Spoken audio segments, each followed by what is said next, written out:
በአየር ወለድ ሕግ አንድ ሰው አውሮፕላን ላይ ለመዝለል ቢያንስ ከዘለለ 3 ወር ከ3 ወር መብለጥ የለበትም። ከ3 ወር በላይ ከሆነ የዘለለበት ጊዜ እንደገና ስልጠና መውሰድ አለበት። የ2 ቀን የ3 ቀን የመረሳት ሁኔታ ይኖራል በሚል እኛ ግን 3 ዓመት አልፎናል። እሺ የመዝለል ዕድል አላገኘንም። እዚህም ልምምድ የምናደርግበትን መንገድም የለም። በሆነ መንገድ ብቻ ኑታን ተነስን አስመራ ሄድንና ኮረኮንች ላይ ብቻ በተገኘን ላይ ዝም በፍላጎታችን መለማመድ ጀመርን። ከዛ አየር ኃይል 2ኛ ክፍለ ጦር አዛዥና ዘማርጫ መኮንን ፖለቲካ ደህንነት እነኝህን እና የአየር ወለድ አዛዥ የነበሩ የኔ አለቃ የነበረ ሰው ስብሰባ ተጠራ። እኛ ልምምድ ያደረግን እና ስብሰባ ውይይት ተጀመረ። እኔም መገኘት አለብኝ ተብዬ ተገኘሁኝ። በቃ ጠዋቱን በሙሉ እስከ 6 ሰዓት ተተቃቀበት። አየር ወለድ አየር ኃይል ምን ይላል? እኛ 15ኛ ሻለቃ ጦር ሰፈር ዙሪያው በአየር መቃወሚያ መሳሪያ ታጥሯል። እዛ ላይ የተጠመደ የአየር መቃወሚያ መሳሪያ ከፍታው 2.5 ኪሎ ሜትር ከፍታ የውጤት ርቀት አለው እና በዛም አየር ላይ በ2500 ሜትር ከፍታ ላይ የሚዘን አውሮፕላን መጥቶ የማስቀረት አቅም አለው። ስለዚህ እኛ አየር ወለድን ጭነን መብረር የምንችለው በ3000 ሜትር ከፍታ ነው። አየር ወለድ በዚህ ከፍታ መዝለል የሚችል ከሆነ ችግር የለም፣ እሺ እናዘጋጃለን። አዛዥም እዛ አለ። የኔ አዛዥ የአየር ወለድ ሕግ በደንቡ መዝለል ያለበት ብቻ በ200 ሜትር ከፍታ ካልሆነ እጅግ በጣም ከፍ ቢል 600 ሜትር ከፍታ ላይ ነው። ከዛ በላይ ግን የዓለም ሕግ አይፈቅድም እና 600 ሜትር ላይ ዝቅ ብላችሁ ከወረራችሁ እኔም ጦሬን አዘጋጅቻለሁ። አሁን ሁለቱን ማን ያስታርቅ? አስታራቂ የጠፋ እና አዛዡ ምን አሉ? ወደዳችሁም ጠላችሁም ግዳጁ መፈጸም አለበት አሉ። እኔ የአየር ወለድ ሙያተኛ አይደለሁም፣ የአየር ኃይልን ሙያተኛ አይደለሁም። ሙያተኞቹ ሁለታችሁ ናቸው። ሁለታችሁ ተግባቡና ወደ አንድ እሽታን ተመለሱ። ግዳጁ ወደዳችሁም ጠላችሁም መፈጸም አለበት። የሚዘለው ጦር የሚያዘጋጀው ጦር መዝለል በጣም ይፈልጋል። ምክንያት አለው። ይህን አሁን ጊዜው ስለማይበቃና ያላነሳው እና ምን ሆነ? አይ በከፍታ ምክንያት አየር ኃይል በዚህ ከፍታ ካልሆነ እያለ ከዚህ በታች አልወርድም ብለዋል። በረራው የእኛ አዛዥ ደግሞ የአየር ወለድ ሕግ የሚያዘው ይሄ ነው። ከ600 ሜትር በላይ ከሆነ ግን ጦሬ አይዘልም፣ ምንም ፋይዳም የለውም፣ አየር ላይ ያልቋል። በአየር ላይ ለማስጨረስ ለምን ቁም ነገር ላይ ይሰራ ብለው እየተከራከሩ ነው። ወደ ልጆች ተሰበሰቡና ጌታ እንዲህ አይነት ነገር እኛ ቢፈልግ አንድ ሰው ይቅር ከ15ኛ ሻለቃ ጋር እዛ ሬሳችን እዛ እንዲቀበር እንፈልጋለን እና እርስዎ ይንገሩልን። ይገርማል በጣም። አይ እኔ ይህን በእውነቱ ይከብደኛል፣ መንገድ አልችልም አልኩኝ። ተነስቼ ሄድኩኝ። ውይይቱ ቀጠለ። የለም መልስ፣ አስታራቂ ነገር ጠፋ። አሁን እነ ጭንቅላት ውስጥ በቃ የጉዳላ ጀመር። አሁን እነኝህን ይህን እንቡጥ ላስጨርሰው ነው። በጣም ከባድ ውሳኔ ነው። እንዲህ ታሪክ የእድሜ ልካችንን ታሪክ ሲወቅሰን ሊኖር ነው። መናገር አለብኝ ያልኩኝ እጄን አወጣሁ። ከዛ ያለውን ሁኔታ ይሄ ግዳጅ የአየር ወለድ ግዳጅ ነው እና እኔ በአየር ወለድ ሕግ 600 ሜትር የመጨረሻ ከፍታ መሆን አውቃለሁ፣ ሙያዬ ነው። በአየር ኃይልም ከአየር ወለድ ጋር ባለው እንትን እረዳለሁ። ይሄ መሳሪያ ከፍታው ይህን ያህል ነው፣ በዚህ ከፍታ ከበረሩ ሊመቱ እንደሚችሉ እረዳለሁ። ግን እኛ አይሮፕላኑ ከሚመታ ያንም ይዞ ከሚሞት ከሚንቀሳቀስ እሱ ከፍ ብሎ ይበራል። እኛ የተረፈ ይትረፍ፣ የሞተ ይሞት። ከ15ኛ ሻለቃ ጋር ሬሳችን እንቀበል እንፈልጋለን። ጦርም ይሄን መልእክት አለው። የጦር መልእክት ነው ብዬ ይህን መልእክት አስተላለፍ። በዚሁ ውሳኔ ላይ ተደረሰ፣ ተወሰነ። እንድትዘሉና እንድትሄዱ ግዳጁን እንድትወጡ ተወሰነ። የመጀመሪያ ሰው አዛዥ ነው። በአየር ወለድ ሕግ አዛዥ ነው። ቀድሞ ከበር የሚወጣ ፊቱን ያዞራል። ተከተለኝ ይላል። ከዛ እሱ ይወጣል። ከዛ ወደ እነሱ ነው የሚከተሉት። የመጀመሪያ ሰው እኔ ነኝ። ከዛ ላይ ዘለልኩና ከላይ ሆነሽ ስታዳመጭ ፏፏቴ የፏፏቴ ውሃ ነው የሚሰማሽ። የጥይቱ ድምፅ ነው ግን ፏፏቴ ነው የሚመስለው። በማዕከሉ ክፍተት ስለሌለ በቃ የፏፏቴ ድምፅ አይነት ነው የሚሰማኝ። እየወረድን ስንቀርብ አሁን የጥይት ድምፅ መሆኑን እየሰማን ብቻ የእግዚአብሔርን እርዳታ ተጨምሮበት የእኛም ቀና ልቦና አይቶ የእኛንም ቆራጥነት ተዳምሮ በእውነቱ ከመጀመሪያው ምድብ 1-3 ሰው አየር አልተጎዳብን። የቀረንን መሬት ነካን እና ልክ እኛን አዘልሎ ዞሮ ሲመጣ አውሮፕላኖቹ ተመቱ፣ ጦሩን እንደያዙ። ስለዚህ የነበረ ጦሩን ጭነው ወደዛ መመለስ ብቻ ነው።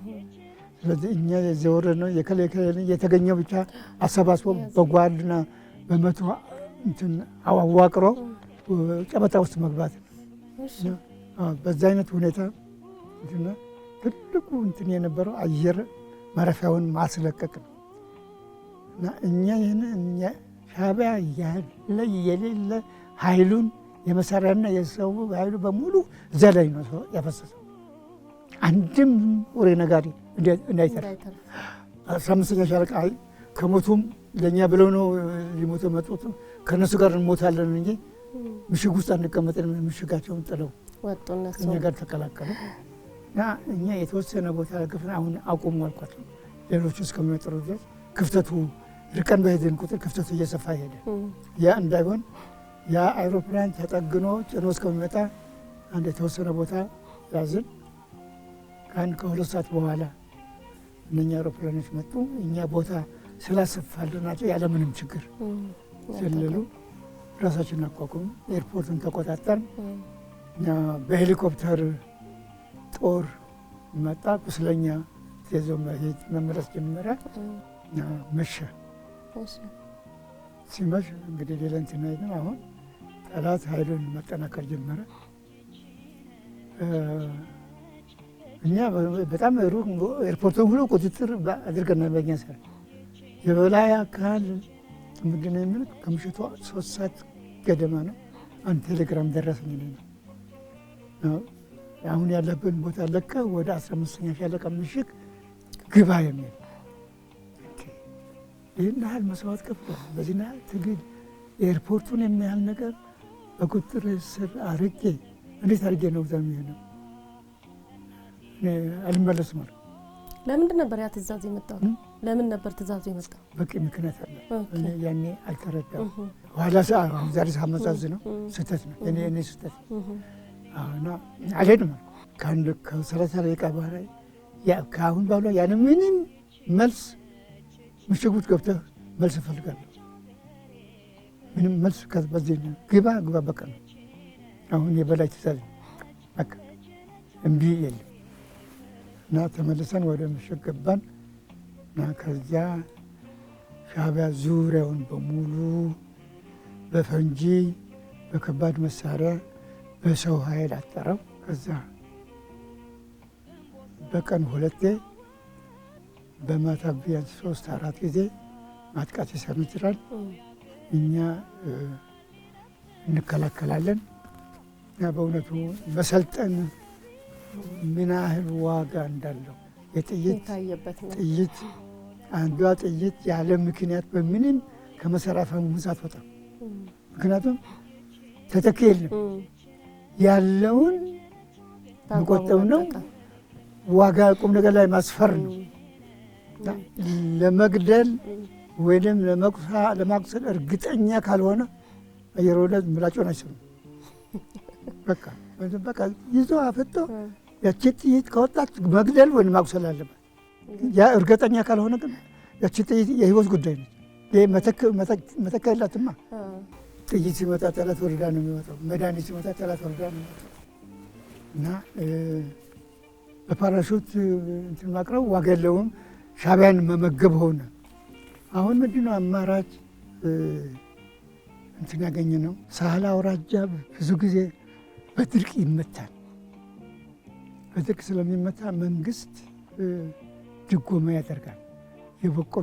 የበቆሎ የስንዴና የማሽላ እና ለዛ ለህዝቡ የመጣ በቆሎ ማሽላና ስንዴ አንድ ግምጃ ቤት ውስጥ እዚያ ጣላት ወረዳ ውስጥ አለ። ህዝቡ በሙሉ ጥሎ ወደ ሻዕቢያ ሄዷል። አሁን ምን ያለው ትልቁ እንትን ያችን በቁጥጥር ስር ማድረግ ነው እና ወሰንን። ያንን በማታ ሄደን ያንን በቁጥጥር እናደረግና አሁን ለሰው በፍኝ በቆሎ ሊያልቅብን ይችላል። መቼ ነው የምንወጣ ነው? በፍኝ እየተለካ ነው ለያንዳንዱ ሰው የሚሰጠው። እሱ ደግሞ ወፍጮ የለም። በምንድን ነው የሚፈጨው? ምጣድ የለም የሚጋገርበት በምን ያለው ማለት ነው። ብረት ባርኔጣ ተቀል ብረት ማለት ሄልሜቱ እሱ ስትዘል በጣም ጠንካራ ነው፣ ብረት ነው እና እሱን እንትናና በምን ሹል ድንጋይ እየፈለገን ያን በቆሎ መሰባበር በሄልሜቱ እንሰባብረ ነው እና ከተገረደፈ በኋላ እሱን ደግሞ በውሃ እንትን ብለሽው እሱን ደግሞ መቃ እንደ ድት ነው የምትጠቅም ሄልሜቱ በዚያ ላይ ያችን በዛ አይነት ሁኔታ ቀላል ሞታትነት አለ እና ሰው ይቆስላል።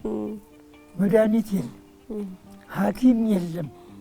እጁ እንደዚህ ተቆርጦ ይሄ እንደዚህ ተንጠልጥሏል በቆዳው። ምንድን ነው የምታደርገው? ይሰቃያል። እጄ ምናምን ያለ አማራጭ አንድ ብቻ ነው። ድንጋይ ላይ አስደግፈን በሳንጃ የችን ቆርጦ መጣል ነው እና ይህን እንትን ቆዳውን ስበሽ በመርፌ ትይዣለሽ በክር እኔ ያንቺን አንቺ የኔ አምስቶቻችን ትልቁ መድኃኒታችን ሽንት ማድረቅ ሽንታችን እናጠራቀመ በሽተኛ ነው። ዛሳ እንደዚህ አይነት መስዋዕትነት ተከፍሎ 6 ወር ቆይተናል። 6 ወር።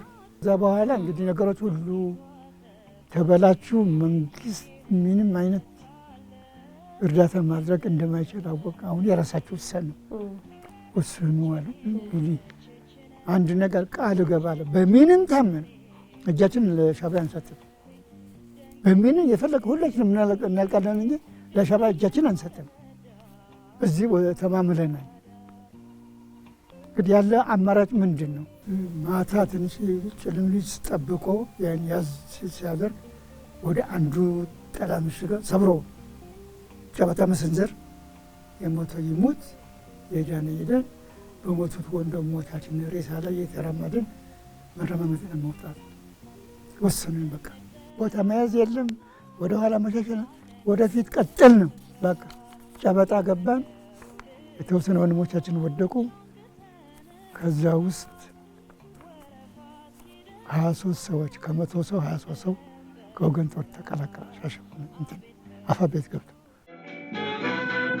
በእናንተው ሕይወት ደም በድል ስንገባ ጠላት ተደምስሶ ሲባል ጉሮ ሸባ ምኞታችን ነበር አንድ ላይ ብናየው።